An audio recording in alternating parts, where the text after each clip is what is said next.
베리타스 코리아의 두 분의 전문가 모셨습니다. 자, 전대영 부장과 손보준 부장 모셨습니다. 안녕하세요. 네, 반갑습니다. 네. 네. 천 부장님, 네. 혼자 나오실 줄 알았는데, 네. 오늘, 또 손 부장님 왜 같이 나오셨습니까? 제가 본인이 다 아는 게 아닌가 봐요? 사실 뭐 제가 만능이긴 한데요. 저보다 더 전문가가 있다면 저는 항상 사용을 합니다. 네, 알겠습니다. 백업용은 아니시고? 그럼요. 절대 그렇지 않습니다. 하지만 오늘의 메인은 아마 저희 손봉준 부장님 되실 겁니다. 알겠습니다. 네네. 자, 손 부장님, 여기 보면 일단은 베리타스 클라우드 보고서 2019년, 따끈따끈한 것 같은데, 네.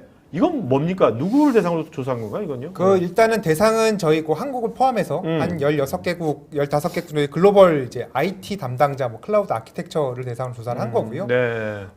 사실은 이제 실제 어떻게 생각하고 있는지 보고서가 된 거죠. 예를 들면 다 기사에 이렇게 될 거다, 저렇게 될 거다, 예측된다라는 건 있지만 실제로 어떻게 생각하고 있는지, 어떻게 사용하고 있는지에 대해서 이제 만든 보고서라고 볼 수가 있을 것 같습니다. 네. 자, 그럼 이 보고서를 오늘 뭐 일일이 다 볼 수 없는 거고죠. 그렇죠. 이 중에서 핵심적인 것들, 특히 이제 백업이라든지 데이터 관련된 것들 몇 가지만 보면, 클라우드 관련돼서 보면 좋을 것 같아요.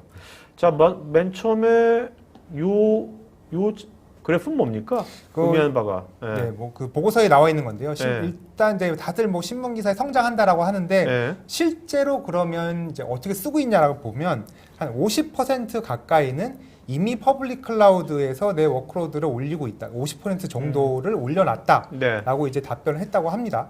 그리고 향후에 그러면 목표가 얼마 정도 올릴 거냐라고 했을 때 지금은 한 50% 정도 올렸지만 향후에는 70% 이상 대부분의 내 워크로드를 퍼블릭 클라우드에 올리는 게 목표다라고 이제 답변을 했다라고 합니다. 실제로 그러니까 아까 말씀하신 것처럼 퍼블릭 클라우드를 거의 처음에 인프라를 구축할 때 디폴트로 생각을 한다는 거죠, 이제 IT 관리자들이. 이게 아까 보니까 15개 국가에 있는 분들 한 1000여 명 조사한 건데 아무래도 이 수치가 우리나라의 수치보다는 우리나라보다는 좀 높겠죠. 아무래도 그렇죠. 클라우드. 근데 우리나라도 지금 굉장히 근데 클라우드를 이제 디폴트 생각하는 사람도 굉장히 많아진 것 같아요, 기업에서. 예, 맞습니다.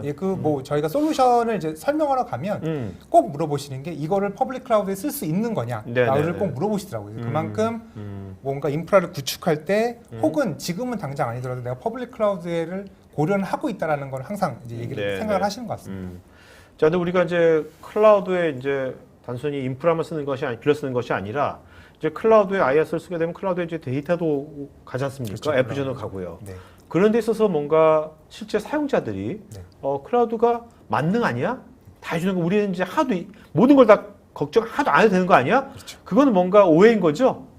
이제 오해하는 부분이 크게 두 가지 정도 있는데 첫 번째로 생각하시는 게 클라우드에 내가 데이터 올렸으니까 알아서 백업도 해주고 알아서 다 보호해주겠지라고 이제 보통 생각들을 하시는 거죠. 근데 그거를 꼭 한국 사람들만 그렇게 생각하냐 그런 건 아닌 거고 전 세계 사람들이 대부분 오해한다라는 거죠. 클라우드에 올라가면 다 보여줄 것이다라고 하는데 실제 설문조사 결과도 80% 가까이는 그런 거 아니야라고 생각하는 건데 실제로 퍼블릭 클라우드의 사용 계약서 같은 걸 보면 여기 나와 있는 계약서. 제가 이걸 항상 띄워오는데 아마 싫어할지도 몰라요. 근데 어쨌거나 공개돼 있는 거니까. 이거는 애저나 AWS나 다 똑같은 겁니까? 똑같은 유사합니까? 유사한 내용입니다. 이게 다 인터넷에 공개돼 있고요. 여기 보면 빨간 글씨만 봐도 아시겠지만 고객이 데이터를 보호할 책임이 있다라는 거죠. 어떤 방식으로든. 그래서 실제로는 퍼블릭 클라우드에 데이터를 올려도 그거를 데이터를 예를 들어 백업을 한다든지 어떤 형태로 보호하는 거는 고객의 몫이다. 그걸 사용하는 사용자의 몫이다라고 할 수 있겠습니다. 이제 나오는 거고 그래서 그걸 원래 이제 해당 기업의 책임인데 그래서 그걸 아시는 고객분들은 이제 그걸 어떤 솔루션을 써서 백업을 할까 혹은 데이터를 보호할까를 고려를 하는데 보통은 이제 대답하시는 분이 웬만하면 한 벤더 한 솔루션으로 온프레미스랑 백업을 같이 했으면 좋겠다라고 생각은 하는데 실제로 조사를 해보니 아직도 반 이상은 온프레미스 따로 혹은 클라우드 따로 혹은 나는 클라우드의 기본 성능, 기본으로 제공하는 백업 정도만 쓰고 있다라고 조사가 된 거죠. 목표는 하나를 지향하고 있으나. 사실 그렇습니다. 많은 사용자들이 일부러 클라우드 따로, 온프레미스 따로 하는 게 아니라 사실 온프리미스에서 백업이나 이런 것들은 이미 많이 익숙해져 있잖아요. 그렇죠. 근데 클라우드는 아무래도 좀 생소한 환경이니까, 생소한 환경이니까 잘 몰라서 그러시는 거지 일부러 그걸 따로따로 하실 건 아닌 것 같아요. 그건 그죠? 맞는 것 같습니다. 오늘 그래서 그런 그런 이제 여러 가지 좀 그 생소한 것들이 있는데 특히 백업 관점, 또 클라우드 관점에서 그런 것들을 많이 좀 해소시켜 주실 거죠? 그렇죠. 네. 네, 그 뒤에 내용 나옵니다. 예. 그리고 이제 두 번째로 잘못된 게 뭐 앞에 거랑 비슷한 건데요. 다 막 동일한 거죠. 클라우드에 올라가면 다 해주겠지. 예를 들어 내 어플리케이션을 온프레미스에서 쓰다가 클라우드에다 이제 배치를 하면 클라우드가 알아서 그 업타임이라고 조금 단어가 그런데 그러니까 다운타임이 없겠지. 알아서 그걸 다 네, 관리해 네, 네. 주겠지라고 생각을 하는 건데 역시 이것도 잘못된다는 거죠. 아, 이것도 네. 이건 이제 AWS에서 저희가 발췌를 해왔는데 네. EC2라는 게 AWS의 이제 가상 머신입니다. 네네. 근데 얘도 언제든지 장애가 날 수 있다라는 거를 이미 너는 동의하고 쓰고 있어라고 이제 명시를 하는 거예요. 어떠한 책임도 부담하지 않는다? 네, AWS는 책임을 부담하지 않는다고 되어 있어요. 네네. 즉 서비스 너의 어플리케이션 혹은 너의 뭐 프로그램의 가용성은 사용하는 자가 잘 알아서 설계를 해야 된다라는 의미인 거죠. 네. 그 사용자 혹은 기업의 책임이 되는 겁니다. 실제로 이걸 아는 분들은 이제 IT 관리자들은 그중에서 한 50% 이상은 기본적으로 이제 퍼블릭 클라우드에서 제공하는 SLA를 99.99라고 해요. 네네. 그 얘기는 연간으로 환산하면 연간 한 50분 정도는 다운타임이 발생한다. 이제 그 정도까지 이제 우리가 보장한다고 하는데 그것도 이제 부족하다고 생각하는 거죠. 네. 실제 온프레미스에는 뭐 1년에 10분, 뭐 1년에 5분 이렇게만 하니까. 그래서 클라우드에 올리더라도 나는 다른 솔루션을 써서 99.999 그러면 이제 뭐 1년에 한 5분 미만의 다운타임이거든요. 네. 거기까지 나는 하는 게 목표다. 이렇게 생각하고 있다라고 이제 설문조사에 나온 거죠. 그 구가 하나 더 붙어가지고 네. 거의 뭐 10분여를 줄어드는 거네요. 50분이 5분으로. 예, 엄청나게 차이가 납니다. 네. 뭐 최근에도 그런 유사한 장애 케이스 있었잖아요. 예를 들어서 AWS DNS 업데이트하면 잘못해서 거기 입주해 있는 그 서비스들 전체 그렇죠. 통신이 안 됐던. 작년 봄에. 네. 네. 지금 그런 사례들인 거죠. 그러니까 사전에 어떤 통지라든지 뭐 이런 게 없이 불시에 갑자기 서비스 다운타임이 되더라도 1년에 그 정도 시간 정도에 대해서는 네. 어떤 책임도 붙이지 않는 거죠. 네네. 그럼 이게 999, 9가 3개나 4개로 하게 되면 SL만 그렇게 계약하면 그만큼 비용을 더 많이 아니, 그러니까 클라우드 업체에서는 99.99까지만 보장을 해요. 그 이상은 보장을 안 합니다. 그 이상 더 높은 SL은 없는 네, 거예요? 그리고 현재까지는 없어요. 뭐 나중엔 나올 수 있겠죠. 그렇겠네요. 그것까지는 없고, 그러니까 근데 거기에 올리는 기업 입장에서는 99는 부족하다라는 거죠. 온프레미스 대비에 대해서는. 그래서 거기서도 999를 유지하고 싶은데 그러면 퍼블릭 클라우드에서는 그걸 지원을 현재는 안 하니까 다른 솔루션 쓰고 그걸 설계를 해서 나는 999를 뭐 유지하겠다 이런 이제 목표가 있는 거죠. 갑자기 옛날에 그 아이스크림이 99콘인가 뭐 있지 않았어요? 저는 비둘기 생각했습니다. 은하철도 999가 생각나는데 이게 세대가 다 달라서 그런가? 은하철도 그래서. 99가 생각나네. 구로 생각하니까.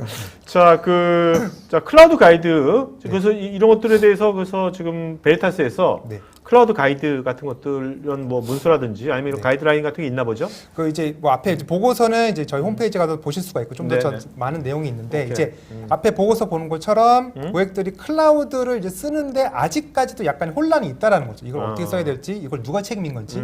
그래서 저희가 이제 그 고객들이 클라우드로 워크로드를 옮길 때 한 5가지 정도의 여행 방법, 전이라고 부르는데 보통 그런 게 있다고 보고 거기에 맞춰 가이드를 하고 있습니다. 거기 솔루션들이 있고. 자, 그러면 그 클라우드 네. 5가지의 그 가이드 그걸 보기 전에 네. 일단은 우리 온프리미스에서 네. 클라우드로 뭔가 데이터를 옮길 거 아니에요. 그렇죠. 뭐 백업이든 아니면 DR이든 뭐 네. 그런 것들이 어떤 케이스가 뭐가 있는지 네. 간단하게 한번 설명해 주면 네. 이해가 좀 빠를 것 같거든요. 네. 뭐 왼쪽에 지금 그림 보시는 게 네네. 왼쪽이 온프레미스고 온프레미스. 오른쪽이 이제 그룹 모양의 클라우드, 네네네. 퍼블릭 오케이. 클라우드인데 네네. 첫 번째로 이제 가장 쉽게 접근하는 거는 데이터를 클라우드에 백업을 하는 거죠. 그렇죠. 클라우드 스토리지만 이용하는 거서 네. 이제 데이터를 클라우드로 보냈는데 그게 그 데이터 그대로 가면 회선 비용도 나오고 네. 클라우드 스토리지 비용도 많이 나올 수가 있으니 네. 불필요한 건 좀 지워서 보내자라는 게 뭐 첫 번째 여행일 수도 여행이고 네, 그렇죠. 네네. 두 번째로는 그렇게 해서 클라우드를 좀 접근해봐서 이제 워크로드 좀 올려봐도 되겠네라고 이런 뭐 컨센서스가 좀 생겼으면 워크로드를 마이그레이션을 하는 방법이 그런 뭐 여행이 있을 수 있겠고 네네네. 혹은 퍼블릭 클라우드 안에 이제 어플리케이션 아예 올려서 이제 레질리언시를 좀 구축하는 이제 그런 여행이 있을 수도 있을 거고요. 네네. 그 다음에 이제 뭐 세 번째 혹은 네 번째로는 온프레미스에 잘 운영이 되고 있는데 재복구 정도는 이제 그걸 네. 다 별다른 또 오픈해서 장비를 사서 구축하는 게 아니라 퍼블릭 클라우드 이용해보겠다라는 그런 여행이 있을 수 있을 것 같습니다. 네네네. 그리고 이제 마지막으로 이 정도로 IT 인프라를 잘 활용하는 성숙도가 됐으면 내 IT 인프라가 온프레미스부터 가상화, 이제 퍼블릭 클라우드까지 있는데 이거를 한눈에 좀 잘 관리를 하고 통찰력 있게 보면서 불필요한 그런 데이터 같은 걸 지우고 좀 더 데이터 스토리지 용량을 좀 효율적으로 관리하고 그런 통찰력을 얻었으면 좋겠다. 이 정도의 여행이 있을 것 같습니다. 그러니까 퍼블릭 클라우드로 하면 이제 멀티 클라우드도 다 그렇죠. 포함되는 거기 다 거겠죠? 포함되는 거죠. 네네네. 자, 그래서 이런 여러 가지 지금 말씀하신 여러 가지 케이스들이 결국 이제 요걸 아까 맨 처음 경우인 분도 있을 거고 지금 네. 아까 맨 마지막에 DR 쪽 하신 분도 있을 거고 그렇죠. 다 다양하신 분들이 시청자들이 있을 것 같은데 네.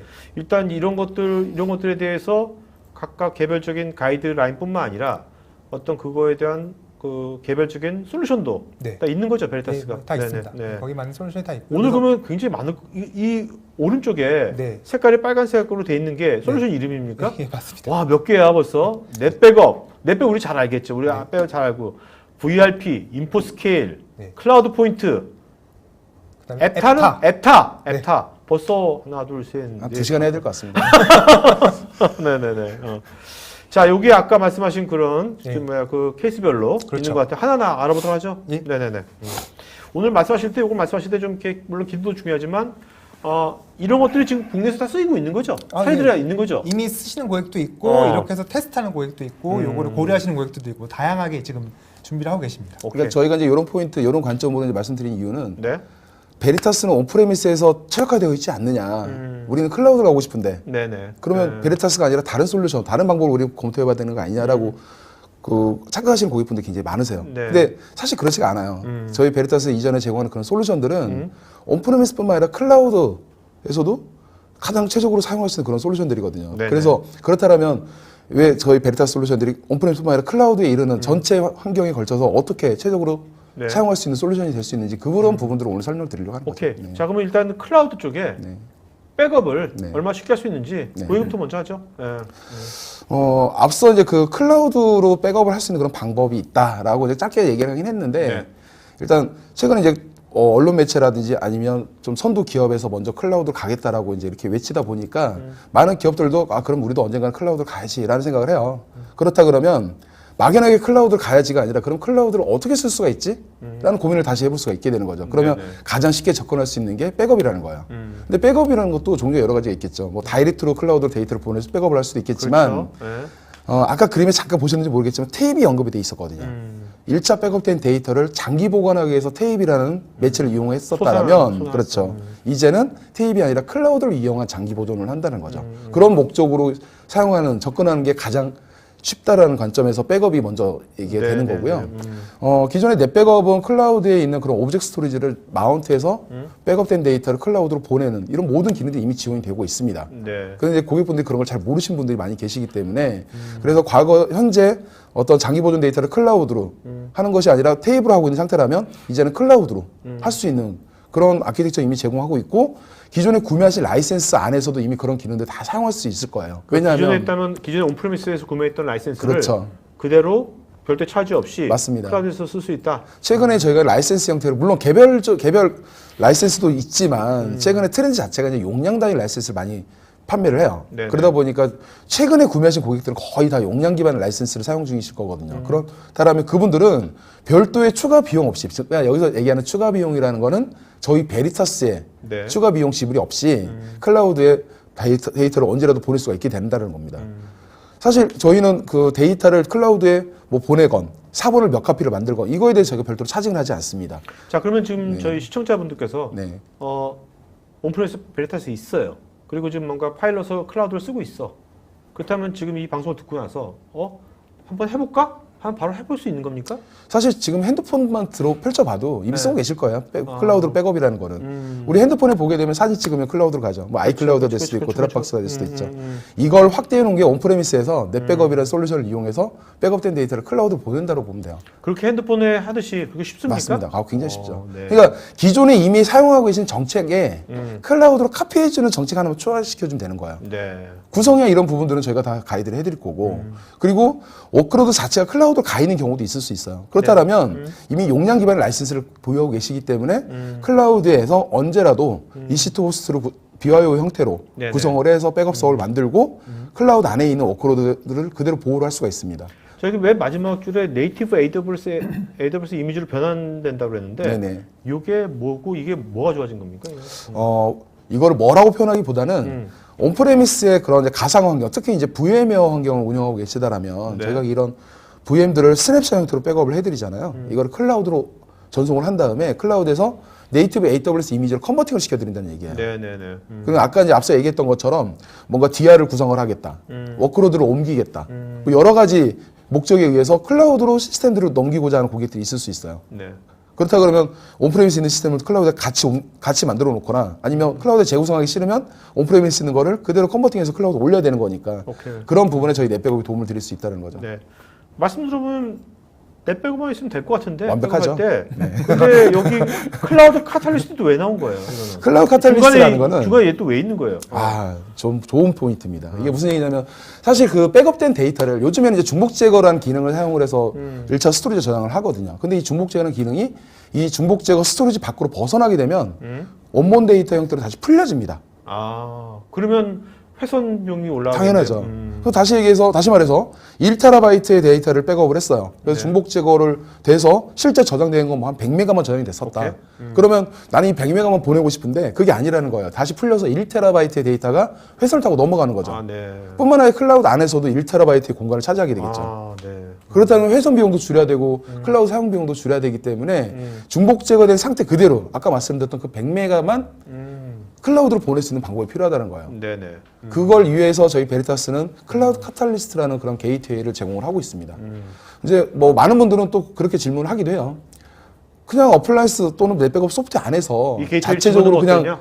바로 다이렉트로 클라우드로 중복제된 형태로 보낼 수 있게 해주면 좋을 텐데 왜 굳이 이게 있어야 돼요? 라고 물어보시는 분들이 계세요. 네네. 근데 저희는 네. 성능이라든지 그런 부분에 그 성능이라든지 어떤 관리 포인트 또는 장애 상황 이런 여러 가지 포인트를 위해서 저희가 클라우드 카탈리스트 게이트를 별도로 제공하고 있는 거예요. 다시 얘기해서 뭐냐면 기존에 있는 백업 서버들은 이미 이전에 그 워크로드의 데이터를 보호하는데 모든 성능이 다 집중이 되어 있다는 거죠. 네네네. 근데 뒷단에 다시 클라우드까지 연결을 해서 뭔가 장기 보존 데이터까지 스스로 관리하려고 하게 되면 그만큼 리소스를 분산하게 되는 거고 성능이 저하될 수밖에 없습니다. 뿐만 아니라 백업 서버가 장애가 발생을 하면 중복 제거된 상태로 클라우드에 전송된 데이터는 복구를 못할 수도 있어요.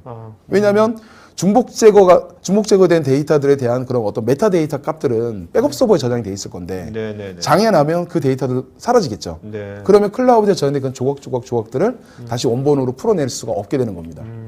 그렇기 때문에 별도의 게이트웨이 형태로 저희가 따로 관리할 수 있는 방안을 드린 거죠. 그러니까 어떻게 보면 가용성의 의미도 있는 거네요. 맞습니다. 뿐만 아니라 최근에는 플렉스 형태의 어플라이언스가 있습니다. 버추얼 어플라이언스 형태 여러 개 올려 쓸 수 있거든요. 이런 걸 쓰게 되면 물리적인 하드웨어 하나에 클라우드 카탈리스트도 넷백업 서버도 같이 구성할 수 있으니까 물리적으로 두 대를 운영하기 좀 어려우시다라면 그냥 네. 플렉스 형태의 어플라이언스를 구매를 하시게 되면 물리적인 하나의 시스템에서 다 구현이 가능합니다. 네. 자, 여기는 보면 넷백업 인더 클라우드. 아까 맞습니다. 넷백업 투 더 클라우드인데 네네네. 인더 클라우드는 클라우드 안에서의 넷백업인 거죠? 네, 맞습니다. 뭐 인더 클라우드, 투 더 클라우드 하니까 네. 굉장히 좀 화려하고 멋있어 보이긴 하는데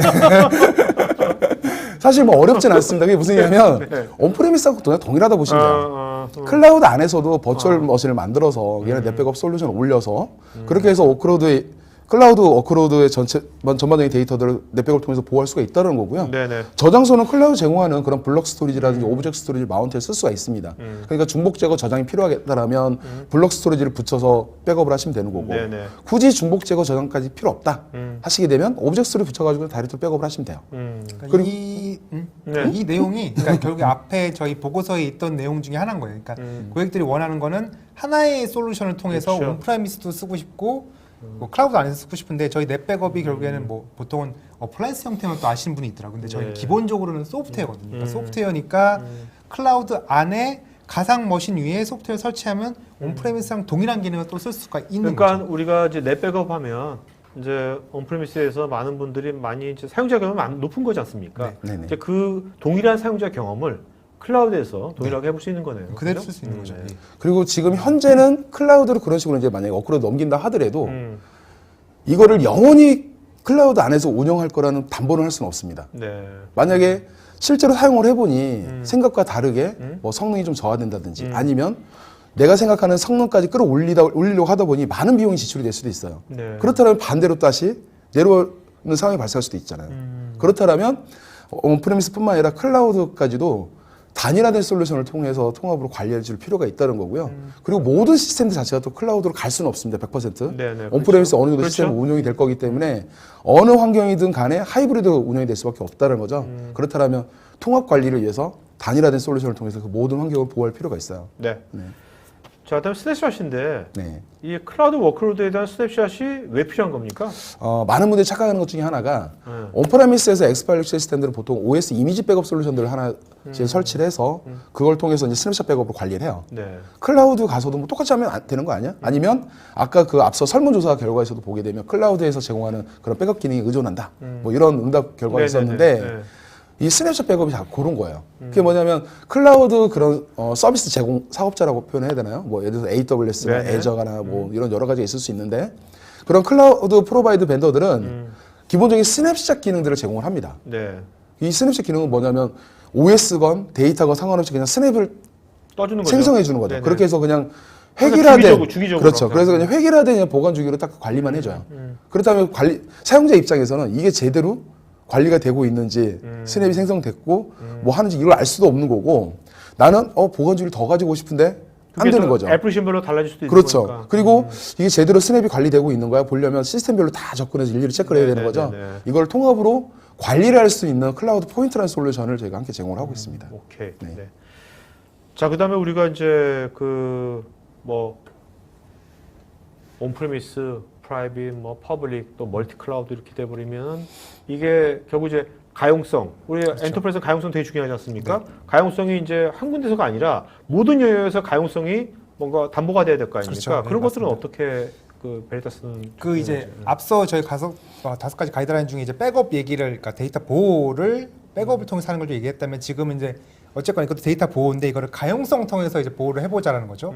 저희가 인포스케이라는 제품이 있습니다. 저희가 네. 뭐 PVC를 모두 지원하는 고객 솔루션 이러는데 이제 뭐 피지컬, 그러니까 물리 환경, V 가상 환경, C는 클라우드 환경 모두 동일하게 지원하는 거고요.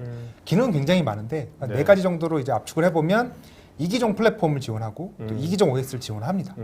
그리고 이제 단순히 하드웨어 혹은 가상화된 하드웨어만 모니터링하는 게 아니라 그 위에서 동작하는 어플리케이션 혹은 데이터베이스를 모니터링해서 거기에 대한 고가형성을 유지할 수 있고 복구를 하는 기능을 제공을 하고요. 네네. 그 다음에 그 가상화된 서버 혹은 물리적인 서버에 연결되는 스토리지, 뭐 인터널 스토리지가 될 수도 있고 외장 스토리지가 될 수도 있고 클라우드 스토리지가 될 수도 있는데 그걸 모두 통합해서 고객이 원하는 형태로 가공할 수 있는 스토리지 서비스 제공하는 거고 네. 그리고 마지막으로 근거리부터 원거리까지 그 고객이 원하는 형태의 재복구를 구현할 수 있는 DI 기능도 4장이 모두 돼 있습니다. 그래서 뭐 네네. 올인원 솔루션 뭐 이렇게 보셔도 될 것 같고 이게 근데 대신 이제 포커스가 고가용성에 맞춰져 있다는 거죠. 아까 네네. 백업은 이렇게 뭔가 데이터를 보호했다가 필요할 때 이제 다시 그렇죠. 불러오는 형태지만 저희는 네. 일단 서비스가 우선 형태인 거죠. 어디 죽었을 때 일단 서비스 운영하고 보자. 이런 개념에서 이제 출발한 솔루션을 보시면 될 것 같습니다. 네. 근데 PVC 대신 파이프 같아요. 또 오게트를 잘하시네. 네, 그렇죠. 자, 그러면 요 고가용성, 네. 이거 참 케이스별로 네. 어떤 식으로 있는지 한번 보도록 하죠. 네.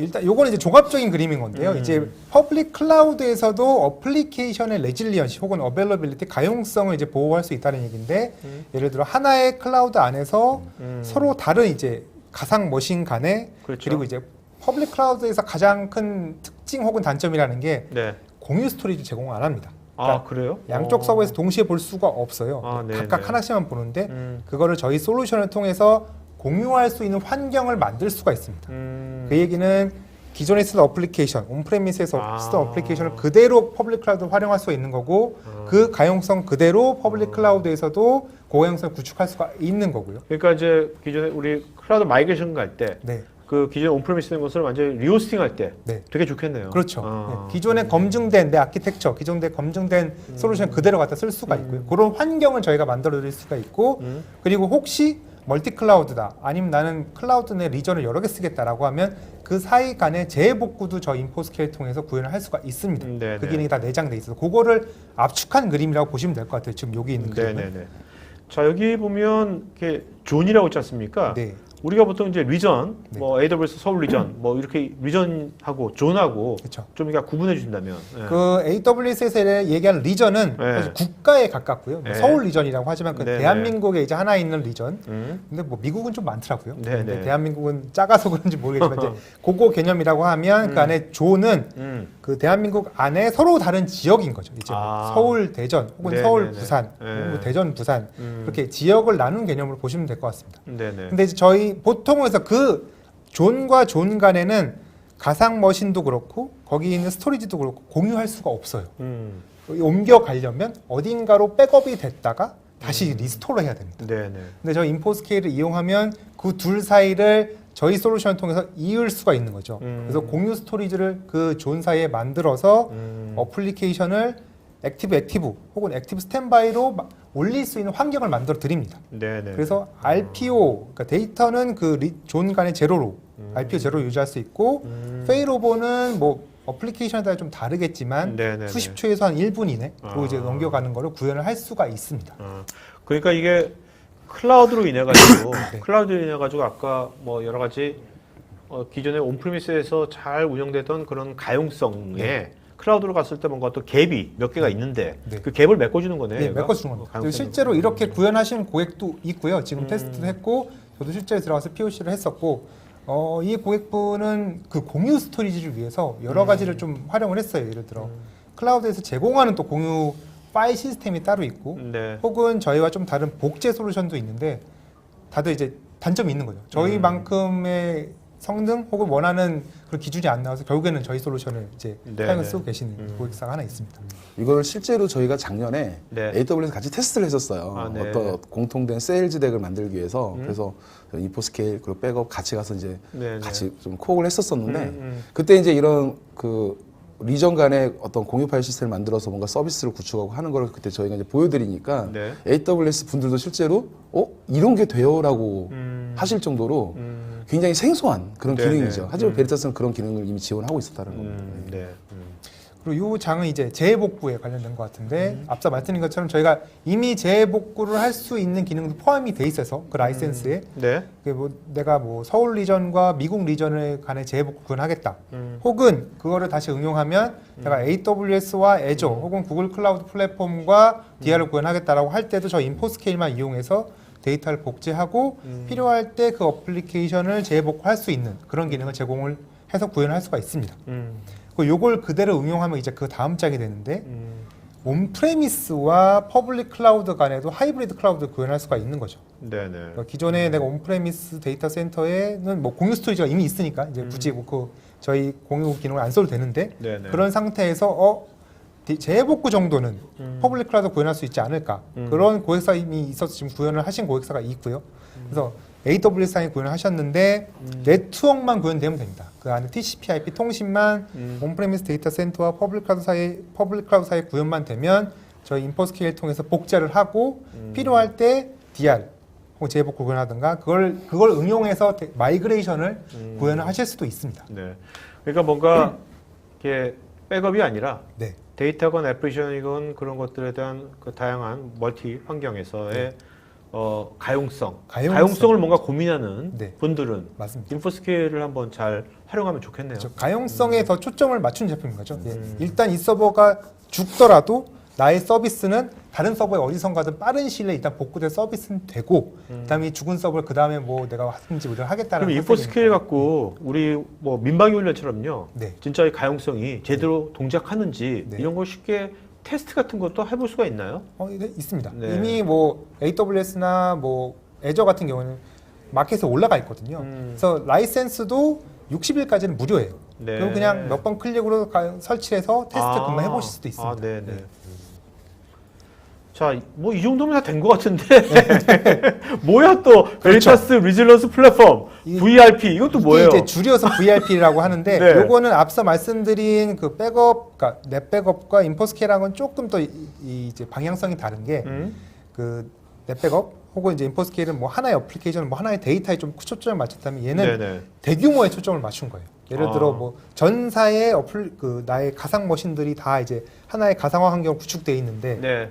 어떤 이벤트가 발생해서 이걸 전부 다 이제 DR로 넘겨야 되는데 뭐 그 마이그레이션 네, 한다든지. 마이그레이션 해야 되는데 그거를 그러면 일일이 가상머신 들어가서 데이터를 어떻게 복제할까 그리고 이거 하나를 DR을 어떻게 넘길까라는 게 굉장히 시간이 오래 걸리고 복잡한 과정인 거죠. 근데 네네. 그런 이벤트가 발생해서 회사에 높으신 분이 결정만 딱 내리면 네. 사전에 요 저희 VRP 이용해서 정해진 정책만큼 딱 몇 번 클릭만으로 정해진 대로 딱 대규모로 다 넘어가는 거죠. 그 어떤 특정한 이벤트에 대해서 네. 이제 신속하게 네. 확실하게 할 수 있는 거네요. 네, 넘어갈 수 있는 그런 툴인 거고요. 뭐 그런 거에 대비한 리허설도 가능하고 네네네. 혹시 퍼블릭 클라우드를 갔을 때 성능 같은 게 앞서 말씀해 주신 것처럼 안 나왔을 때 역으로 돌아올 수도 있고 그런 네, 게 그러니까 뭐 다시기도 그런 것 같아요. 옛날에 영화 다이아드 보면 네. 그 해커 집단이 컨테이너 안에 시스템들 쭉 구성해 그래요, 놓고서 맞아요. 도망 다니잖아요. 네네네. 똑같습니다. 그게 뭐냐면 가상화라는 이런 플랫폼을 그냥 컨테이너 안에다 만든다고 보시면 돼요. 시스템들을. 네네. 그러면 이 컨테이너체를 들고서 이쪽 저쪽 옮겨주는 건 네. VRP라는 솔루션이 해준다는 겁니다. 네. 그걸 쉽고 빠르게 해주는 거죠. 네네. 그래서 보통 이제 유즈 케이스가 한 사용사 2가지 정도 나올 수 있을 것 같은데요. 저희가 지원하는 이제 프라이빗 클라우드, 저희 하이퍼바이저 간에 왔다 갔다 할 수가 있어서 기존에 내가 VMware를 쓰고 있는데 뉴타닉스 장비가 좀 더 좋고 뉴타닉스 하이퍼바이저도 좋을 것 같다. 거기 옮기는데 이 안에 있는 모든 VM들 한꺼번에 쫙 옮기는데 쓸 수도 있는 거고요. 혹은 갖다 돌아올 때도 쓸 수 있는 거고. 혹은 내가 이미 프라이빗 클라우드를 구축해서 잘 쓰고 있는데 DR 정도는 퍼블릭 클라우드로 구축을 해보겠다. 오케이. 혹은 내가 아예 이제 퍼블릭 클라우드 전환하겠다라고 할 때 대규모의 가상 VM들을 한꺼번에 쫙 넘길 수 있는 용도 그렇게 사용하실 수 있을 것 같습니다. 네. 그럼 이것이 아까 어떤 그런 우리 이런 커다란 이벤트가 있는데 네. 완전히 뭐 평생 쓰는 게 아니라 그 이벤트마다 쓸 수가 그런 거 있나요? 가능한가요? 그러니까 이벤트만 마이그레이션 원타임 마이그레이션 라이센스가 따로 있긴 한데요. 네. 구체적인 가격은 오케이. 저희 네네네. 영업과 함께 논의해 보셔야 될 것 네. 같습니다. 네. 자, 그다음에 이제 발음이 힘든 앱타. 네. 이게 일단 무슨 뜻인지 이게 뭐 그게 혹시 나왔나요? 이게 뜻인지는? 네. 지금 온라인에 또 전문가분들 계시니까 온라인에 전문가분들 혹시 이 구글링 하셔가지고 또 우리 또 시청자분들도 굉장하시거든요. 여러분들 앱타라는 것이 APTARE 이게 뭔지 이 뜻이 뭔지 이게 뭐 제품명이지만 물론 베네드 전명이지만 혹시 아시는 분은 댓글창에 같이 공유해 주시면 좋을 것 같아요. 네, 네. 앱타가 약자 아니고요. 네. 라틴어라고 네. 합니다. 라틴어라서. 예. 무슨 뜻이 이게 뭐 하는 겁니까? 일단 앱타가. 일단 이 제품이 뭐 저희가 새로 개발한 제품은 아니고요. 네. 이미 뭐 10여 년 전부터 개발돼서 잘 쓰고 있는 제품인데 저희가 그럼 전 세계 많이 쓰이고 있는 거네요. 예, 많이 쓰고 있고 저희가 작년에 인수를 했습니다. 네, 네. 인수를 해서 이제 저희 포트폴리오로 들어온 거고 네. 간단하게 그림 보시겠지만 네, 어떤 스토리지 혹은 어떤 클라우드 어떤 백업이든지 한 자리에서 통합적으로 볼 수 있다라는 제품이고요. 간단하게 보면 이런 게 그래서 없나요 지금? 뭐 VMware라든지 뭐 애저라든지 그러니까 뭐 그런 이런- 거에 뭐냐면 예를 들어 스토리지 같은 경우에는 어떤 스토리지에 대한 사용량만 본다든지 네. 백업이라 하면 어. 뭐 백업에 대한 그런 잘 됐는지 안 됐는지 이런 것만 본다든지 사실 이런 툴들이 다 나눠져 있다는 거죠. 네. 그러니까 앱타는 뭐냐면 그러한 모든 부분들을 통합으로 볼 수 있는데 그냥 통합으로 보여지기만 하는 게 아니라 이들 그런 서비스라든지 그런 어떤 시스템들과의 상관관계를 분석을 한다는 거죠. 그러게 단순히 모니터링이 아니라 그렇죠. 그래서 부서별로 그러니까 단순히 스토리지 A 박스 사용량, B 박스 사용량 이게 아니고요. A 부서에서 얼마큼 쓰고 있고 그래서 이게 비용 관점으로 얼마나 되고 이런 부분들까지 제가 리포트 다 뽑아볼 수가 네. 있어요. 네. 그래서 보면은 이제 전에 말씀드렸지만 저희가 엔드 투 엔드로 다 보는 거거든요. 그러니까 네. 실제로 스토리지부터 그 네. 스토리지 서버까지 연결된 모든 과정이 다 들어가 있습니다. 다 들어가서 다 저희가 분석을 하면 이 스토리지를 뭐 하나 눌렀을 때 이 스토리지가 어느 서버에까지 어떻게 연결돼 있고 이게 누가 쓰는 거고 네. 누가 얼마나 쓰는 거고 이런 게 다 네. 고객이 원하는 형태의 보고서로 쭉 나오는 거죠. 네. 그걸 다 저희가 뭐 수정을 할 수도 있고요. 그러면 그걸 고객이 그걸 보고 어떤 스토리지가 불필요하게 놀고 있구나. 혹은 어디 부서가 정말 스토리지가 부족하구나. 네. 예측을 해서 비용을 들여서 스토리지 살 수도 있고. 혹은 얘가 비용 추천도 합니까? 추천도 합니다. 그러니까 저희가 포캐스팅 기능도 있어요. 포캐스팅 기능도 있어서 향후 뭐 1년 후에는 향후 1년간 데이터를 보니 향후 한 달 안에 뭐 스토리지가 80% 이상 될 거니 사라라는 레포트도 뽑을 수가 있고요. 이제 그렇게 구체적으로 다 뽑을 수가 있는 거죠. 그리고 이렇게 다양한 환경을 지원합니다. 저희가 퍼블릭 클라우드부터 어떻게 보면 저기 센 스위치까지 지원을 하거든요. 네. 여기서 모든 정보를 갖고 와서 이거 연관 관계를 보는 거죠. 그러니까 퍼블릭도 이제 다양한 멀티 클라우드 다. 네, 맞습니다. 거고. 그래서 뭐 보통은 이제 그 이제 다음 장에 보시면 네. 얘가 하나 나와 있는데 음. 멀티 클라우드, 그러니까 클라우드 AWS만 딱 가도 AWS에 이제 스토리지가 있어요. EBS라는 블록 스토리지가 있는데 네. 블록 스토리지만 딱 보면 얘가 어느 서버에 어떻게 연결되어 있는지 직관적으로 딱 안 보입니다. 그럼 일일이 들어가서 얘는 뭐지? 아, 이 서버랑 연결돼 있구나. 그럼 얘 이 서버는 누가 쓰는 거지? 네네네. 그 일일이 다 봐야 되는 거죠. 네. 근데 저희 앱타를 이용하면 한 자리의 정보를 API 통해 다 갖고 와서 원하는 형태의 뭐 파이 그래프든 뭐 다 볼 수 있고 이 스토리지 혹은 이 가상 서버가 누가 쓰는 건지 네. 얼마나 쓰는 건지 그래서 내가 한 달에 구체적인 걸 얼마나 쓰고 있구나 볼 수도 있고 혹은 제가 우리 회사가 이 전사를 관리하는 회사라면 너는 A 부서 얼마나 쓰고 있어 너는 네. B 부서 얼마나 쓰고 있어 레포트를 바로 뽑아서 보여줄 수도 있고요. 혹은 뭐 내부 감사나 외부 감사가 왔을 때 어떤 정보를 뽑아줘라고 할 때 이미 저희는 인프라스트럭처 정보를 온프레미스부터 퍼블릭 클라우드 다 갖고 있기 때문에 원하는 형태를 만들어서 바로 뽑아드릴 수도 있습니다. 네네. 그러니까 여기 차트 보게 되면 이제 오른쪽 상단에 있는 네. 먼스 투 먼스 코스트 차트가 있지 않습니까? 네네네. 이걸 보게 되면 네. 오렌지색은 지난달의 청구 비용이에요. 아, 네. 파란색은 이번 달에 새롭게 청구된 부분이에요. 네. 이거 뭐지? 궁금하잖아요. 클릭하면 드릴 다운으로 계속 내려가 볼 수가 있어요. 네. 네, 그런 식의 기능들을 제공을 한다는 거예요. 네. 운영자 입장에는 되게 좋겠네요. 그렇죠. 사실 IT 운영자도 옛날에는 내가 익숙했던 온프리미스만 운영하면 됐는데 관리하면 됐는데 가상화에다가 그렇죠. 이제 뭐 멀티 클라우드, 클라우드 다양한 롤이 점점 많아지죠. 컨테이너 뭐 엄청 많아지는데 그렇죠. 그거를 다 하시기 쉽지 않잖아요. 그러니까 관리자 네. 입장에서는 네. 이 시스템을 사용자들이 정해진 목적으로만 딱 정해진 만큼만 쓰길 원해요. 그런데 실제로 그렇지 않죠. 왜냐하면 사용자들은 업무와 다른 실제 용도와 다른 목적으로 사용하는 경우도 있고 네, 그렇죠. 필요 이상으로 과소비할 수도 있어요. 근데 이게 통제가 안 된다는 거죠. 통제할 수 있는 방법이 있을까요? 그러니까 이게 단순하게 그분이 모니터링만 도와주는 것이 아니라 모니터만 분석을 하면 또 해주는 거죠. 분석도 쉽지 않잖아요. 그렇죠. 그분이 그렇죠. 네. 그죠? 근데 이거 서지스까지 해주니까 맞습니다. 굉장히 정말 그러니까 이 스토리지가 정말 효율적으로 잘 쓰고 있는 건지 그러니까 그런 걸 이걸 다 하다 보여준다는 보면 거예요. 네. 그분도 실력이 늘 것 같은데요. 그렇게 될 수도 이걸 있죠. 하다 이제 전체 보면. 인프라가 다 눈에 딱 들어오게 되는 그분은 거죠. 이제 관점이 그 회사의 모든 인프라를 다 갖고 있는 거죠. 네. 누가 얼마나 쓰는지. 그리고 이제 별도 이제 차징 기능도 같이 가지고 있어요. 네. 그렇기 때문에 아까 그 부서 간의 상관관계를 분석을 해서 뭐 이거를 뽑아준다고 말씀드렸잖아요. 그러니까 사실 그 IT 환경에서 어떤 예산 확보라는 건 굉장히 중요해요. 네. 만약에 시스템이 계속 커지고 하다 보면은 또 새로운 또 시스템들을 도입을 해야 되고 노후되면 리프레시를 해야 되고 그럼 어디선가 비용을 받아와야 되는데 네네. 이 비용을 손쉽게 받아낼 수 있는 가장 좋은 방법은 각 시스템들이 사용하는 부서에 사용한 만큼 청구를 하는 거죠. 네네. 그러면 그 비용을 받아서 다시 또 증설을 하고 하는 목적으로 쓰는 게 가장 좋을 수 있어요. 예를 들어서 기존에는 그냥 스토리 한 박스를 딱 사놓고서 자 A 부서에서 우리 한 1테라 주세요. B 부서 우리 한 500기가 주세요. 그냥 어떤 목적으로 쓰기 위해서 1테라 달라고 하는지 잘 몰라요. 그냥 1테라 할당을 해주는 거죠.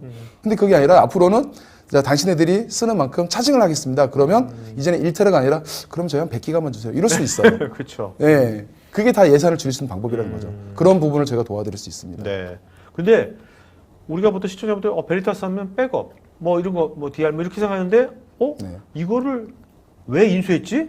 베리타스가? 그런 생각하는 사람도 있을 것 같아요. 저희는 IT 인프라 환경에서 네. 데이터를 보호하고 매니징할 수 있는 그런 어떤 특화된 기업이잖아요. 그런 네. 솔루션을 제공하는. 네. 그러다 보니까 이제 이런 네. 전사에 걸쳐서 뭔가 이렇게 좀 통찰력을 제공할 수 있는 이런 솔루션. 저희가 보기에도 뭐 괜찮았으니까. 그러니까 여기 이 문장, 그렇겠죠. 이게 마지막 네. 문장, 베리타스는 네. 모든 위치에서 워크로드 확장 및 보호를 위한 방안을 맞습니다. 제공합니다. 네. 이걸 위해서 아까 그런 지 그렇죠. 필요하겠네요. 그러니까 저희가 그렇습니다. 일단 저희는 데이터에 포커스를 맞추는 거고 그럼 그 데이터를 보호하기 위해서 가용성이 될 수도 있고 그렇죠. 그게 뭐 이렇게 백업이 될 수도 있고 그렇죠. 혹은 분석이 그거를 될 수도 있고. 적절히 쓸 수 있게 분석할 수도 있고 그 그렇지. 데이터에 포커스를 맞추는 거죠. 그러기 오케이. 위해서 필요한 툴들을 저희가 이제 360도로 쭉 이제 갖고 있는 겁니다. 네네. 그러니까 뭐 온프레미스만, 클라우드만 시스템 옮겼다고 끝나는 게 아니잖아요. 네네네. 이 전반적인 환경을 내가 두루두루 살피고 볼 수가 있어야 돼요. 네. 그걸 보통 통찰력이라 그러잖아요. 네네. 그렇죠. 앱타가 그런 부분을 또 해결해 줄 수 있다는 겁니다. 네. 허성윤님께서 앱타의 뜻을 찾으셨습니다. 이분은 줘야 돼. 허성윤님 오늘 그 전자 노트패드 보여드릴게요. 허성윤님 2개 남았습니다 이제. 좋은 질문 하신 분. 이분께서 말씀하신 게 네. 어댑트라는 게 네. 맞추다는 거, 상황에 맞추다는 게 네. 어댑트라는 게 영어가. 근데 그 어댑트 의미의 라틴어가 앱타, APTARE의 그래서 라틴어 버전이 앱티큘라에서 유래됐다고 그러는데 앱티큘라. 제가 찾아본 기억이 이제 막 나네요. 네네네. 네, 그랬던 것 같은데. 네. 저희는 알고 있었습니다. 자, 이제 Q&A 시간 갖도록 하겠고요. 여러분들 그 질문에 지금 또 베타 전문가분들께서 답글을 달아주시니까 여러분들 개별적으로 답글 체크해 주시기 바라고요. 그 다음에 좀 이제 두 분께서는 이제 답변해 주시면서요. 네. 좋은 질문 한 분, 아까 허성현님 답변하셨으니까 네. 이제 두 분 남았으니까 두 분 이름 한 분씩만 이름 기억해 주세요. 알겠죠? 네. 네네. 자, 그다음에 한종호님께서요. 미션 크리티컬한 시스템은 조직 운영에 필수적인데요. 특히 클라우드 데이터에 문제가 발생했을 때 베리타스는 고가형성 클러스터 시스템을 어떻게 운영하고 적용하고 있는지 궁금합니다. 그리고 당사도 기존 데이터를 안전하게 클라우드로 이전하고 싶은데 국내 클라우드 시장이 난무해서 어느 업체를 선택하기도 어렵고요.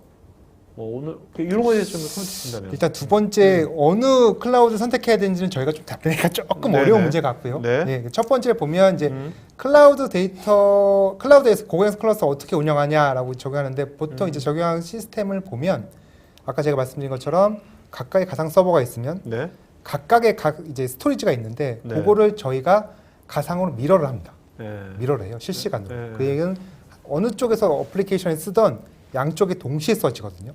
그 얘기는 지금 한쪽에 있는 데이터가 문제가 발생을 해도 이쪽이 다운이 되던가 디스크가 깨져도 이 오른쪽에 있는 디스크를 이용해서 서비스가 가능합니다. 항상 실시간으로 미러를 하고 있기 때문에. 네네네. 그래서 뭐 페일오버를 만약에 하는 거라면 수십 초 이내로 되고요.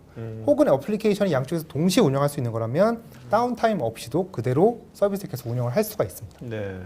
저 두 번째 문구에 대해서 네네. 제가 간단히 네네. 답변을 드리면 네. 사실 저희도 서비스 해드리기 힘들죠. 네. AWS 좋다, 뭐 애저가 좋다, 네. 구글이 좋다. 저희도 서비스 해드리기 힘듭니다. 환경에 따라서 이제 그런 부분들은 비교를 해보시는 거고, 다만 막상 그렇게 클라우드 밴드를 하나 선택을 하고 딱 올라갔는데 이게 내가 생각했던 것도 맞지 않을 수 있어요. 그럼 빨리 이사를 가야 되죠. 네네. 그걸 저희 VRP가 도와드릴 수 있어요. 이사 가는 게 만만치 않죠 원래. 그렇죠. 그러니까 클라우드 안에 그 VM웨어 클라우드 들어가는 플랫폼을 것보다 놓고서 나오는 게 더 힘들죠. 그렇죠. 거기 놓고서 오면 이제 네, 제가 비용이 다 따로 빼드리는 있고 거죠. 결국에 가장 중요한 건 데이터죠. 내 데이터 클라우드 옮겨갔는데 마음에 안 들어. 그럼 얘를 다시 저쪽으로 옮겨야 되는데 네. 이걸 어떻게 옮겨야 그렇죠. 되나? 어떻게 빼와야 되냐? 이제 여기에 이제 가장 큰 문제가 되는 그걸 거죠. 통으로 옮겨드리는 게 VRP라는 겁니다. 근데 VRP가 통으로 옮겨준다는데 네. 그게 뭐 VMware 플랫폼에 위에 이제 다 구성이 돼 있으면 네. 제가 그래서 통으로 올려드릴 그게 수가 있어요. 통으로 옮기는 게 굉장히 쉽습니까? 그러니까 내 말은 그게 아까 몇 그러니까 번에 일단은 간단하게 보면 네. VRP 예를 들어 뭐 VRP가 프라이빗 클라우드에 프라이빗 클라우드에 구축돼 있다면 네. 하이퍼바이저 단에서 그걸 데이터를 다 주기적으로 계속 캡처해서 퍼블릭 클라우드에 보내거든요. 그 다음에 그 정책을 사전에 정의를 하는 거예요. 네네. DR 혹은 마이그레이션 할 때 어떻게 옮겨가겠다? 그것만 정의를 사전에 해놓고 테스트할 수 있는 기능도 있습니다. 네. 그렇게 해놓으면 실제로 할 때는 한번 딱 클릭하면 그 정의된 스토리 정책대로 쫙 가는 거죠. 다시 온프레미스 그대로 내려올 수도 있고요. 네네. 그렇죠. 사실 뭐 그거는 기업체뿐만 아니라 개인들도 요새 클라우드 뭐 많이 쓰죠. 에버노트 뭐 이런 거 많이 하는데 사실 이거 나중에 내가 이거 어떻게 할까도 항상 우려가 되긴 되거든요. 네. 편리하긴 편리한데. 그렇죠. 네. 예를 들어 땅을 임대를 하고 거기에 제 돈을 들여서 건물을 세웠어요. 그렇죠. 땅 주인이 집 빼라고 하면 어떡할 겁니까? 그러니까 개인들도 지금 그죠? 개인 정보도 개인 데이터도 그거에 대해서 지금 노심초사하고 우리가 이거 좀 걱정하는데 기업은 더 그럼요. 그런 걸 걱정해야 될 것 맞습니다. 같아요, 그죠? 그러니까 네. 빨리빨리 이동할 수 있는 그런 능력이 이제 클라우드로 가게 되면 그렇죠. 빨리빨리 이렇게 전환할 수 있는 그런 능력이 그 아, 기업을 정말, 평가하는 초점이 정말 그럴 것 예, 그런 같아요. 대상이 될 수 있다고 얘기를 합니다. 자, 윤도훈님께서요, 그 온프리미스와 클라우드에서 넷 백업을 사용할 경우에 백업 마스터를 따로 구성을 해야 하는지 아니면 한 개로 통합해서 관리할 수 있는지요? 둘 다 가능한데 따로 하는 게 가장 베스트하겠죠. 왜냐하면 DR 상황까지도 고려를 해야 되니까. 네. 마스터를 하나로 묶게 되면 네. 사실 DR 상황에 완벽하게 대응할 수 있는 상황이 아니잖아요. 온프레미스 따로 마스터, 클라우드 따로 마스터, 그리고 따로따로 백업하고 서로 크로스로 데이터를 복제를 하게 되면 네. 어느 위치에서 장애가 발생을 하더라도 백업 데이터는 한쪽에 다 있다는 거죠. 네네. 네. 자, 여러분 지금 설문조사 하고 있으니까요. 설문에 응해 주시면 저희가 더저마선도 반영하고 설문하신 분 중에서 10분 추첨해가지고 아까 뭐였더라? 지갑 저희가 보내드리겠습니다. 지갑이요. 네. 자, 그다음에 이대준님께서요. 클라우드의 데이터를 온프리미스 환경으로 압축 전송하거나 백업도 지원하는지요? 있다면 어떤 솔루션이 있는지 궁금합니다. 오늘 30분 동안 말씀드렸습니다. 네. 백업에 대해서. 백업을 일단 통해서도 압축 전송은 가능하고요. 아까 그 뭐죠? 클라우드 중복되는 카탈리스트. 아, 네네. 네. 네. 그렇죠? 그렇게 하는 방법도 있고 네. 아니면 그게 인포 스케일을 통해서 구현했다면 인포 스케일에서 복제를 다시 옆으로 할 수 있는 방안도 있어요. 네. 거기서 이제 압축을 해서 가는 방안도 있을 수 있고 음. 혹은 역시 또 VRP로 해서 가셨다면 네. VRP의 데이터 무버라는 기능을 통해서 역시 오는데 일단 데이터 무버가 압축되는지 제가 한번 확인해 봐야 될 것 같고요. 네, 인포 네. 스케일은 압축이 돼서 가는 게 가능합니다. 네. 자, 이분께서 지금 퍼블릭 클라우드에서 온프리미스 환경으로 데이터 백업 전송 시에도 클라우드 카탈리스트 구성을 온프리미스 환경에 구성을 하고 클라우드와 연결 구성해야 되는 형태인지요? 퍼블릭에 있는 데이터를 온프레미스로 가져오려고 하시는 거잖아요. 네네. 그럴 때는 클라우드 카탈리스트 필요 없죠. 네네. 그러니까 넷백업에 에어라는 기능으로 복제를 떠버리시면 됩니다. 그냥. 네네. 간단하게. 네. 자, 그다음에 그 조성윤님께서요. 시스템 안정성을 위해 여러 가지 클라우드를 혼합해서 사용하는 경우가 많은데요. 이 경우 각 서비스 간 호환, 불호환에 대한 관계를 알 수 있는 방법이 있을까요? 현재는 어떤 서비스를 같이 쓰고 있는지요? 서비스의 폭이 굉장히 광범위해서 이제 사실. 단어가 좀 광범위한데 네네. 일단은 어, 제가 아는 선에서 말씀드리면 호환, 불호환은 사실 이게 정확히 어떤 걸 의미하는지 잘 모르겠어요. 근데 네. 뭐 이제 예를 들어 뭐 리눅스와 리눅스 이렇게 호환이 된다는 걸 의미한다면야 뭐 저 인포스케 입장에서는 그게 AWS의 뭐 리눅스 버전 몇이고 애저의 리눅스 버전 몇이고 그것만 저희 호환성 리스트에 있는 거면은 뭐 호환이 가능합니다. 이 네. DR 재해복구를 네. 구현할 수가 네. 있고요. 네.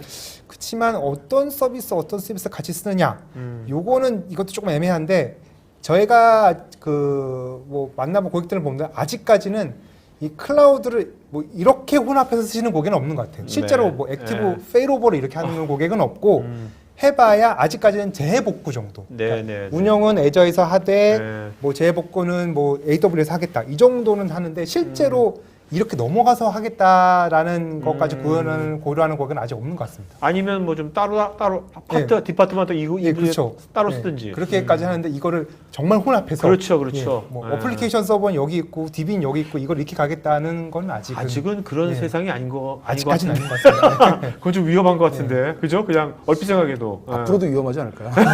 아직은 아니라 앞으로도 위험하지 않을까요? 그다음에 지종호님께서요. 시스템 설계 시에 고가용성을 높이면 안정성이 낮아지거나 안정성을 높이면 가용성이 낮아지는 현상이 있는지 궁금하고요. 이에 대한 시스템적 대안도 문의드립니다. 안정성보다는요. 일단 고가용성 이걸 어떻게 고가용성을 높이면 성능이 약간 낮아질 수가 있어요. 클라우드 환경에서는 저희 네. 인포스케이터 왜냐하면 약간 오버헤드 때문에? 저희는 어쨌거나 이쪽으로 데이터를 실시간으로 복제를 하거든요. 그 네, 얘기는 네, 네. 네트워크를 통해서 일단 가고 양쪽에 다 써진 다음에 어플리케이션에 리턴을 하는 거기 때문에 한쪽에 쓰는 것보다는 네네. 제가 테스트해본 거는 한 90% 정도 성능이 나오던가 혹은 조금 안 나면 70% 정도 성능이 나올 수는 있습니다. 네. 대신 완전한 고가용성을 유지하는 거죠. 실시간 데이터가 양쪽 유지되는 거니까. 근데 고가용성 유지 안 하겠다? 대신 그럼 성능이 100% 나오겠죠. 네. 그 정도는 차이가 있을 것 같습니다. 음. 예, 근데 그거는 고객이 선택을 하셔야 돼요. 그렇죠. 나는 성능이 중요하다 그러면 고가용성을 좀 포기해야 될 수도 있고요. 아니야 나는 데이터 정합성 및 고가용성이 더 중요하다 그러면 성능을 조금 손해를 보고 이제 구현하는 게 필요할 것 같습니다. 우선순위의 문제겠죠. 네. 자, 김수열님께서 멀티 클라우드 사용 환경에서도 VRP를 이용해서 타 클라우드로 복제 및 DR 구성이 가능하려죠.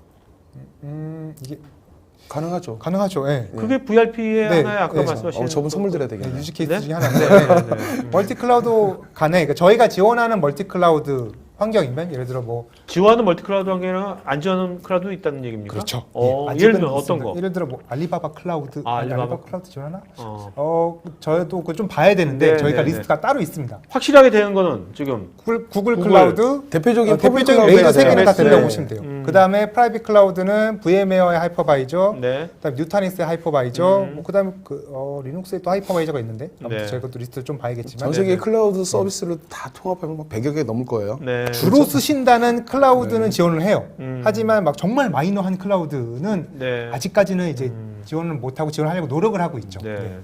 KT 같은 거 많이 나온 클라우드인가요? 그거는 사실 저희는 글로벌 관점이기 때문에 순위 안에 들어오나 모르겠어요. 알겠어요. 네네.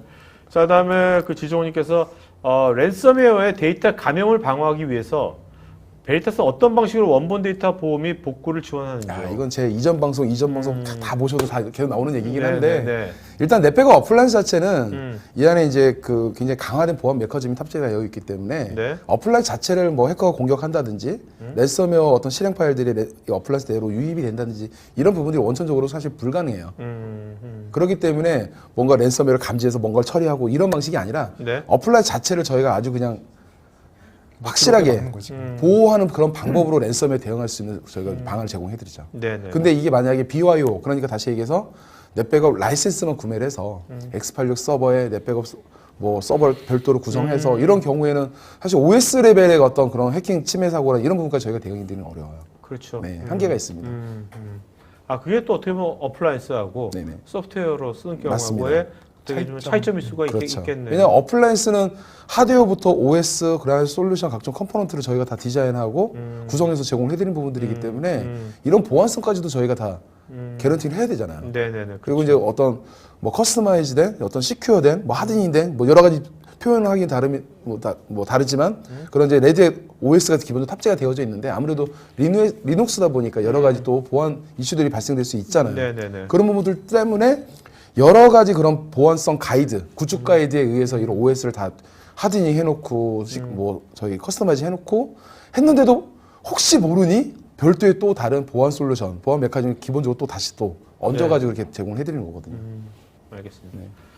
자, 그다음에 또 지종님께서 고가용성과 안정성을 다 고려했을 때 온프리미스와 클라우드 중 클라우드가 더 유리한지요? 만약 클라우드보다 온프리미스 또는 하이브리드 멀티클라우드가 유리한 경우의 환경은 어떤 경우인지 문의드립니다.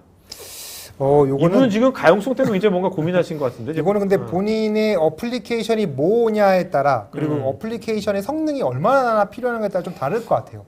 어플리케이션이 정말 무거운 DB고 나는 막 수십만 IOPS가 필요하다라고 하면 그거는 온프레미스에 있어야 됩니다. 네. 그거는 클라우드에 간다고 아직까지 그만큼 성능이 나오기도 힘들고 그걸 하려면 온프레미스만큼 비용이 나올 거예요. 네네네. 그럴 바에는 그냥 갖고 있는 게 낫고. 근데 온프레미스도 비용이 더 많이 나오지 않을까요? 그럴 수도 있고요. 네.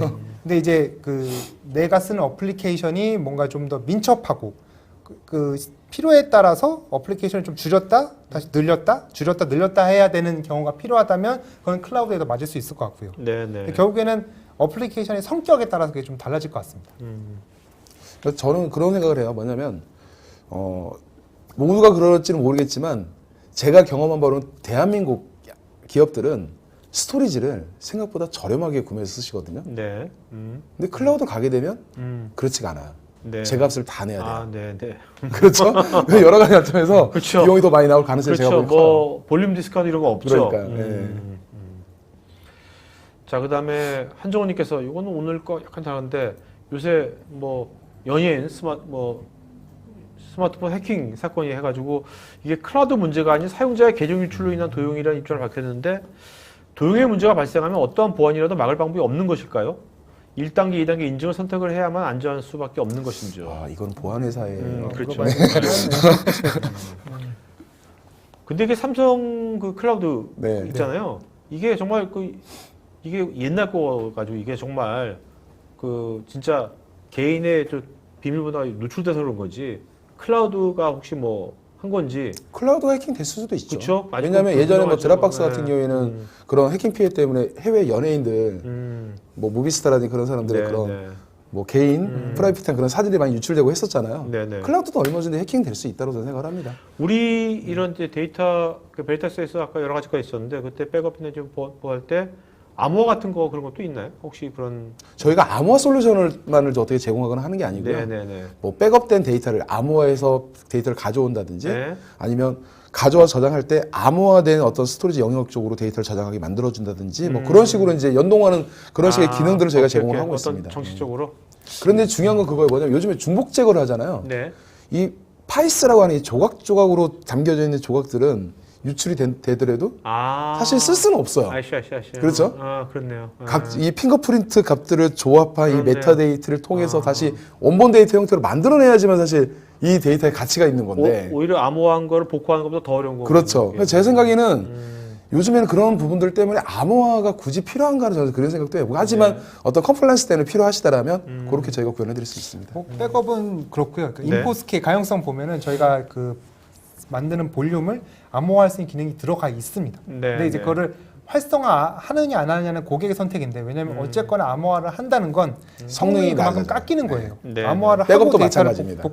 뭐 라이트를 하고 다시 읽어야 되고 그렇죠, 풀어서 그렇죠. 읽어야 되니까 그렇죠, 그러니까 그렇죠. 결국엔 선택을 하셔야 돼요. 오버헤드가 걸리는 거죠. 그 앞에 방어막을 굉장히 두껍게 할 거냐 네네. 이것도 안심이 안 되고 이 안에까지 다 할 거냐 대신 성능을 좀 감수하고 저하를 그거는 이제 고객의 선택이 되겠는 거죠. 그러니까 요게 아까 제가 말씀드렸던 것 중에 클라우드 오브젝트 스토리지를 넷백업 다이렉트로 붙일 수도 있는데 왜 굳이 클라우드 카탈리스트를 사이에 끼워 넣느냐? 이거 지금 같은 질문이에요. 네네네. 저희도 암호화를 할 수 있어요. 근데 암호화를 적용하면 성능이 떨어지는 거죠.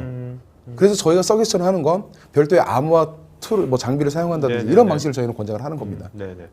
그다음에 양재영님께서요. 클라우드 환경에서 데이터 센터 장애로 DR로 DB 데이터 전체를 시행할 경우 얼마나 단시간에 효율적인 복구가 가능하며 서비스 중단으로 인한 비용 손실을 최소화할 수 있을까요? VRP? 아니 이거는 이제 DR을 어떤 걸로 구현할 거냐 좀 다른데 VRP 같은 경우는 실시간으로 감지해서 넘기는 툴은 아니에요. 이건 이미 장애가 발생했다.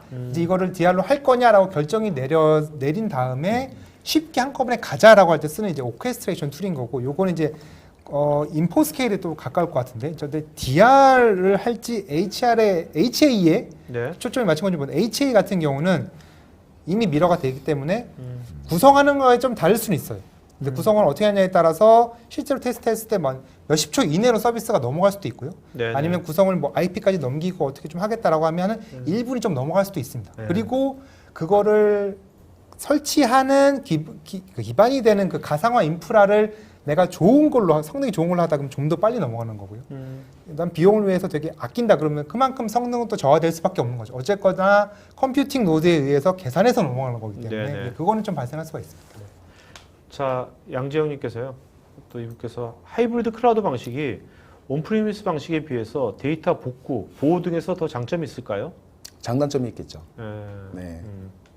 무엇이 더 좋다, 효율적이다라고 사실 딱 정의해서 말하기는 어려워요. 이건 이제 어떤 업무를 하느냐, 맞습니다. 뭐 그거에 따라 다 달라지겠죠. 그렇죠. 아까 네. 뭐 말씀하신 것처럼. 왜냐하면 온프레미스는 내가 직접 이 데이터를 관리하고 할 수 있다는 그런 장점이 있잖아요. 네네. 클라우드는 그런 부분들을 뭐 어떤 제 3자한테 맡길 수 있다는 이런 부분들도 있고 약간 비용적인 관점도 어떤 차이가 있을 수도 있고요. 서로 장단점이 있기 때문에 네네네.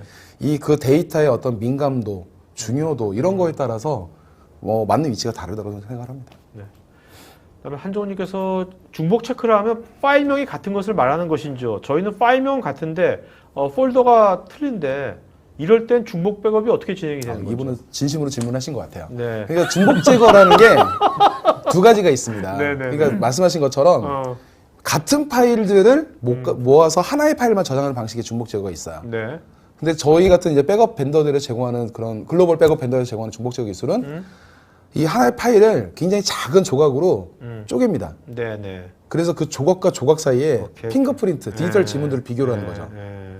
그렇게 해서 고유한 블럭 하나만 저장을 하고 나머지 블럭들에 대해서는 네. 위치 값에 대한 그런 메타데이터 네, 값만 저장을 하는 겁니다. 네. 네. 그 방식이 좀 다르죠. 그러니까 중복 제거 백업은 쉽게 압축의 또 다른 개념이라고 이해하시면 돼요. 네네네. 우리가 일반적으로 압축을 하게 되면 압축은 스타트와 엔드가 있죠. 그렇죠? 뭐 1메가짜리 파일을 한 1K, 10K 정도 줄여서 .zb란 파일로 만들어주는데 그렇죠. 스타트와 엔드가 있잖아요. 네네네. 중복 제거는 스타트 엔드가 없습니다. 그러니까 네. 통에다가 그 알갱이를 계속 쌓아두는 거예요. 그러니까 사용 기간이 지나면 지날수록 중복 제거 효율성은 점점 더 올라가게 됩니다. 좋아지겠네요. 대신에 중복 제거 스토리지가 그렇게 꽉 찼어요. 그러면 찼으니까 내가 용량을 좀 비워야 되겠다, 확보를 해야 되겠다.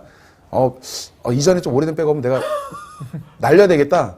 딱 지웠는데 이게 용량이 줄어들질 않아요. 이유인즉슨 유니크한 조각들만 저장이 돼 있고 다른 일자에 다른 데이터들의 백업에서도 이 조각이 다 연결돼서 사용 중이라는 거죠. 네네네. 그렇기 때문에 내가 지금 20테라가 필요하니까 20테라 부분 딱 화면 날렸는데 스토리지 비워지지 않는 이유가 그런 겁니다. 그래서 중복 제거 스토리지는 만약에 풀이 차면 네. 스토리지를 증설하셔야 돼요. 아, 네. 네. 자, 이동구님께서요. 클라우드 환경에서 보안 정책의 관리 주체는 누가 주도적으로 해야 할까요?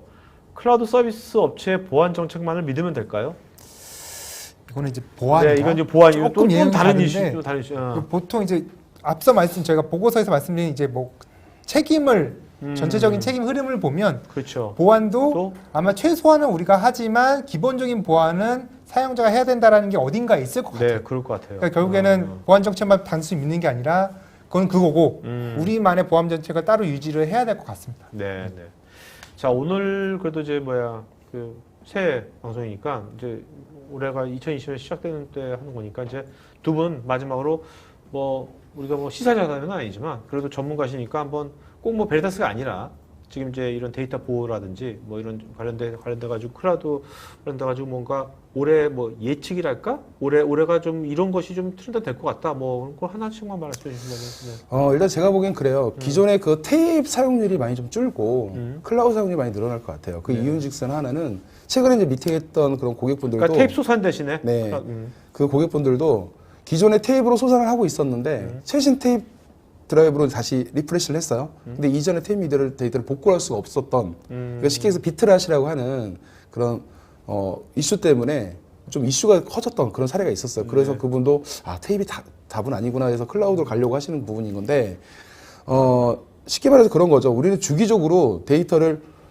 백업도 하지만 어떤 상법이든 전자상거래법이든 금융법이든 이런 법에서 보게 되면 고객을 위한 고객과의 어떤 거래 또는 어떤 포인트라든지 거래 내역이라든지 이런 것들은 어느 정도 일정 기간 보관을 해야 돼요. 네네. 그러다 보니까 대다수는 잘 모르실 수는 있겠지만 거의 모든 기업에서는 그런 부분들에 대해서 한 5년 이상 보관을 해야 됩니다.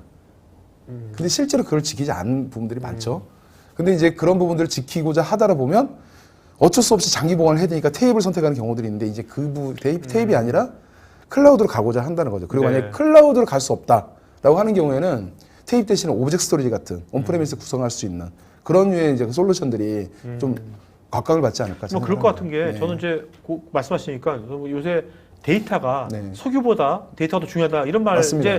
이제 경영자들도 알고 있거든요. 네. 데이터가 뭔지 모르지만 우리 데이터 중요할 거니까 다 모아놔. 일단 가지고 있어요. 근데 테이프는 가지고 있는 게 아니죠. 써먹을 수 분석이 안 되잖아요. 가지고 있긴 있지만 한데 분석이 안 되지. 이거를 복구할 수 있다라는 거죠. AI가 네. 얘를 못 할 거 아니에요. 빅데이터 분석도 안 되는 맞습니다. 거고.